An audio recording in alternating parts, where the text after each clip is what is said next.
아멘. 우리 삶의 신앙생활을 통하여서 하나님이 우리 가운데 만들어 가시고 이루어 가시는 그 현장이 하나님으로 드러나는 은혜가 있기를 주의 이름으로 축원합니다. 아멘. 오늘 양털 시험을 하는 기도원의 이야기는 그가 하나님과 같이 걸어가는 인생인 것을 말하여 주는 참 좋은 본문인 것 같습니다. 우리가 살아가는 인생이 하나님과 씨름하며 하나님 안에서 내 모습을 보고 발견해가고 세워가고 또 이루어가는 이것이 얼마나 귀한 자리인지 모릅니다. 한 사람이 개를 데리고 운동을 나갔는데 날마다 개를 데리고 이렇게 달리기를 하는데 사람들이 그러는 거예요. 아유, 개만도 못하네. 개를 못 따라가네 그런 거예요. 이 사람이 그 얘기를 듣고 열받아가지고 내가 개는 이기리라고 연습을 한 거예요. 열심히 했더니 개 정도는 달리게 된 거예요. 그랬더니 사람들이 그러더라는 겁니다. 아이고, 개 같네. 비슷하다는 거죠. 더 열심히 연습을 했어요. 어느 날 그러니까 개보다는 좀 빠르게 달린 거예요. 그랬더니 사람들이 하는 말이 뭐 개보다는 낫네. 그리고 죽었답니다. 참 단순한 이야기지만 우리가 살아가면서 개하고 달리기 해가지고 이긴 인생이다. 이게 뭐 의미가 있습니까? 근데 뭐예요? 개만도 못하네라는 말은 사람을 충분히 열받게 하고 또 마음 속상하게 할 수 있는 말들인 거예요. 어떻게 보면 우리가 그와 같은 이야기를 지금 본문이 말하고 있는 거 아닌가 생각을 합니다. 기도원 안에 무엇인가 올바르지 못하고 적절하지 못하다는 느낌이 이야기 속에 계속 이어져요. 뭔가 이게 딱 맞지가 않아요. 뭔가 바르지가 않은데 우리도 신앙생활하면서 그런 느낌을 받을 때가 있지 않습니까?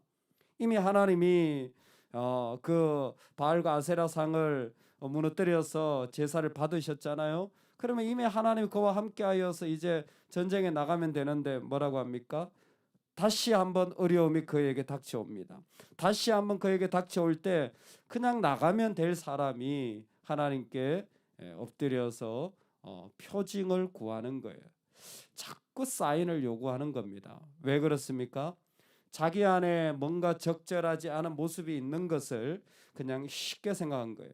근데 적절하지 않은 이런 마음이 생긴 이유는 오늘 말씀에 보면 미디안과 아말렉과 동방 사람들이 다 함께 모여 예전에 미디안이 쳐들어왔을 때 정말 먹을 것이 없어가지고 비참했던 자리가 있었습니다. 그러니까 그 마음에 무엇인가 비참한 자리, 힘든 자리, 그런 어떤 일들은 경험하고 싶지 않았던 마음이 그 가운데 있었던 것 같습니다. 그러니까 이런 사람들이 몰려와서 진을 치는데 하나님이 그에게 막 그 영으로 임하여서 힘을 주시고 능력을 주시는 거예요. 그런데 그 자리가 하나님이 은혜를 주셔도 그게 그 사람에게 깊이 임하지를 못하는 겁니다. 뭔가 마음에 하나님 앞에 올바르지 않은 모습으로 인하여 결국은 그를 그 가운데 장군으로 보내더라도 양털 시험을 인하여서 다시 한번 학답받기를 원하는 마음들이 생기게 됩니다. 우리를 하나님이 부르시고 은혜를 주실 때 여러분 그 은혜가 깊이 우리의 삶의 모든 적절하지 않은 마음들까지 다 씻어버리는 그러한 하나님의 말씀이 되기를 주의 이름으로 축원합니다. 하나님이 우리에게 무엇인가 복을 주시고 기름 부어 주실 때 내 안에 합당하지 않은 어떤 것들도 다 씻어내는 것이 참 중요합니다. 왜? 지금 기도원에게 하나님의 영이 임했다라는 것은 그가 군사적으로 그 장군으로 용사로 나아갈 수 있는 은혜를 받았다라는 거예요. 근데 은혜는 능력만 그 은사만 그러한 할 수 있는 어떤 달란트만 되어지면 되는 것이 아니라 그 사람의 인품이 되어져야 돼. 그 사람의 모습이 되어져야 돼. 그 사람 안에 삶의 자리가 되어지고 그 사람이 뿜어내는 향기가 되어져야 되는 거예요. 여러분, 은혜 받는 것도 중요하지만, 그래서 어떤 역할을 하는 것도 중요하지만 그 안에 하나님의 모습이 담겨져야 되는데, 그게 되지 않으면 자꾸만 무엇인가 바르지 않고 적절하지 않은 거예요. 하나님, 제가 양털을 하나 둘 테니까 이렇게 해주시면 당신이 임한 자리인 줄로 알겠습니다. 그러면서 말하는 거예요. 기도원이 하나님께 여쭈되, 그래서 양털에만 이슬이 내리고 사면이 다 마르면, 아, 이거는 하나님이 말씀하시는구나, 하나님 원하시는구나 라는 사인으로 알겠습니다. 그래서 그 다음날 보니까 그 정말 그대로 되었어요. 그래가지고 양털에만 이슬이 내렸습니다. 근데 가만히 생각해 보니까 항상 이런 일이 생기죠. 가만히 생각해 보니까, 아니, 양털에다 누가 물을 갖다 부으면 될 일을 뭘 이렇게 사인까지 요구했나? 이건 아닌 것 같다. 한 번 더 하는 거예요. 양털에 물이 가득한 것은 일어날 수 있는 일이다. 반대로 양털만 뽀송뽀송하고 온 땅이 그 주변이 다 젖어 있는 것은 불가능한 일이니까, 그렇게 되면 내가 하나님의 사인으로 알겠다라는 겁니다. 근데 그대로 또 되었어요. 잘 됐다. 근데 하나님이 왜 이 말씀을 하실까요? 제가 읽었지만 바로 기도원에게 무엇인가 하나님 앞에 적절하지 못한 모습을 이 이야기를 통해 하나님은 우리 가운데 보여주시는 거예요. 어떤 모습입니까? 기도원이 하나님께 여쭈되, 지금 모세 오경을 지나서 여호수아 사사기로 간 이 시대의 하나님은 여호와 하나님이에요. 여호와세요. 왜 여호와인 줄 아세요? 여호와는 시내산에서 언약을 맺은 관계입니다. 시내산에서 율법을 주고받은 관계, 결혼을 한 관계예요. 부부예요. 한 가족입니다. 근데 기드온이 앞에도 두려워 말라, 너의 하나님 여호와가 너와 함께한다라고 여호와라고 소개한 하나님의 말씀을 하나님이라고 바꾼 겁니다. 여기 하나님이란 표현이 참 좋은 표현이기는 합니다만은 문화적으로 보면 많은 신들이 엘로힘이라고 불려졌어요. 여호와만 엘로힘이 아니라 가나안에 있는 신들도 다 엘로힘인 거예요. 여러분, 이게 뭐냐면 내가 하나님 앞에 꼭 서야 되고 꼭 지켜야 되고 내가 하나님 앞에서 반드시 이 이루어져야 되는 삶이 아니라 그냥 좀 두리뭉실한 관계로 살아갔던 거예요. 얘가 이런 겁니다. 대표적인 예가 이거예요. 스피릿 교회는요, 이런 교회입니다. 이렇게 말할 수도 있고요. 우리 교회는요, 이런 교회입니다. 이렇게 말할 수도 있는 거예요. 근데 한마디지만 벌써 마음의 자세는 다릅니다. 내 교회입니다 라고 할 때는 무슨 일이 있어도 내가 책임지는 거예요.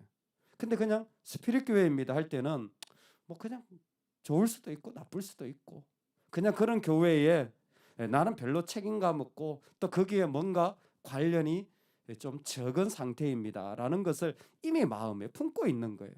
이미 마음에 품고 있는 거예요. 그래서 심지어 스피릿 교회를 이 교회는 라고 말하는 사람들도 있습니다. 지금 딱 그건 거예요. 기도원이 이 하나님 이렇게 말하는 것 같은 거예요. 야, 하나님 얼마나 서운하시겠어요. 얼마나 무례한 행동입니까? 얼마나 함부로 말하는지 몰라요. 왜 이런 마음이 나옵니까? 앞에 13절에 이미 그의 마음이 이렇게 되어 있었습니다. 기드온이 그에게 대답하되, 오 나의 주여, 여호와께서 우리와 함께 계시면 어찌하여 이 모든 일이 우리에게 일어났나이까?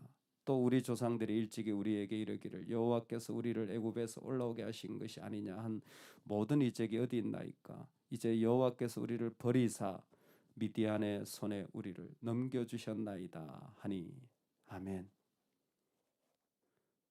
참 안타까운 마음인데 왜 자꾸 이렇게 적절하지 못한, 확신을 가지지 못한 마음이 될까 했더니, 버림받을까 봐 두려운, 아니 버림받은 비참함의 상태에 드는 일들을 미디안은 기도원은 경험하고 있었던 것 같습니다.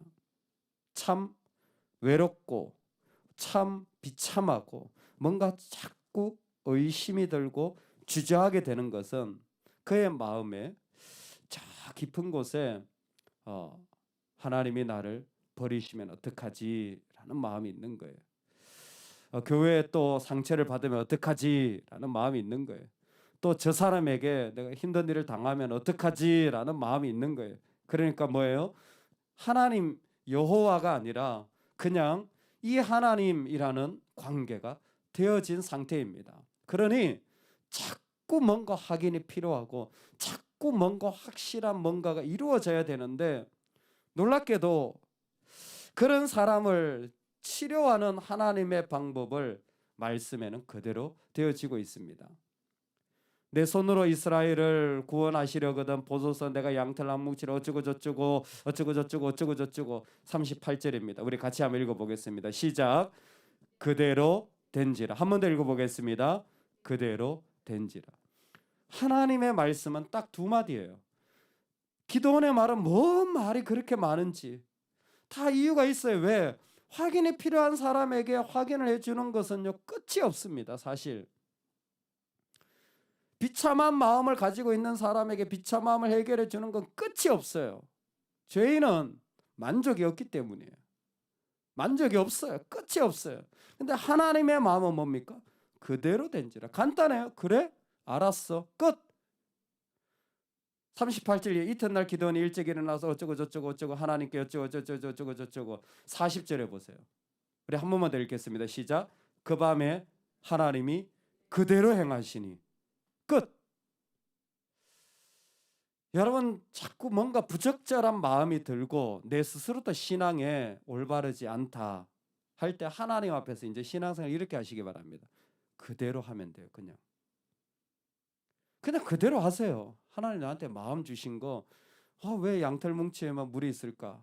여러분 그러지 마시고 내가 버림받을까? 그러지 마시고 내가 이거 하면 어떻게 될까? 여러분 자꾸 생각하지 마시라니까요. 그냥 그대로 하세요. 그대로 하세요. 하나님 기뻐하겠다 그냥 그대로 하세요. 그대로 하면 그 자리가 복이 될 뿐만 아니라 내 안에 부적절하고 올바르지 않은 그 여운이 남지 않는 모든 마음들이 씻겨져 나가는 능력이 되어지는 것입니다. 하나님이 반드시 너와 함께하리니 네가 미디안 사람 치기를 한 사람 치듯 하리라 라고 이미 앞에서 말씀하셨어요. 하나님은 그대로 행하실 분입니다. 그것을 이루실 분이에요. 오늘 우리가 필요한 것은 바로 이런 하나님의 모습이에요. 하나님의 마음이셨습니까? 그대로 하세요. 그냥 그대로 하세요. 그냥 그대로 하세요. 망하면 어떻고 넘어지면 어떻고 버림받으면 어떻습니까? 나는 하나님 붙잡았는데. 할렐루야. 너무 창피하고 너무 그것이 부끄러울 수도 있습니다. 그러면 어떻습니까? 내가 하나님 붙잡았는데. 내가 하나님 붙잡으면 된 거예요. 그래서 하나님 그렇게 하라고 우리한테 보여주시는 거예요. 그대로 행하라. 그대로 행하라. 하나님이 얼마나 답답하시겠습니까? 여러분 이게 결코 간단하지 않다는 사실을 여러분이 한 사람을 섬겨보면 아는 거예요. 왜? 믿음 없는 사람을 받아주는 게 끝이 없어요. 여러분 참 하나님을 믿지 않고 살아가는 사람을 세워준다라는 게 끝이 없는 일이에요. 근데 하나님 그렇게 하시는 거예요. 왜? 필요하니까. 왜? 위로가 필요하니까. 사랑이 필요하니까. 왜? 그 사람 손잡아주기 필요하니까. 그냥 그대로 하는 거예요. 하나님이 종입니까? 하나님 바보입니까? 하나님 모릅니까? 아니요. 다 아시지만 그대로 하는 거예요. 오늘 우리에게 기도원의 자리에서 응답받았다면 그거 부끄러움이에요. 양털 뭉치로 받았다면 그거 받았다면 감사한 것 같지만 그거 부끄러움이에요. 창피한 거예요. 창피한 줄 알아야 되는 거예요.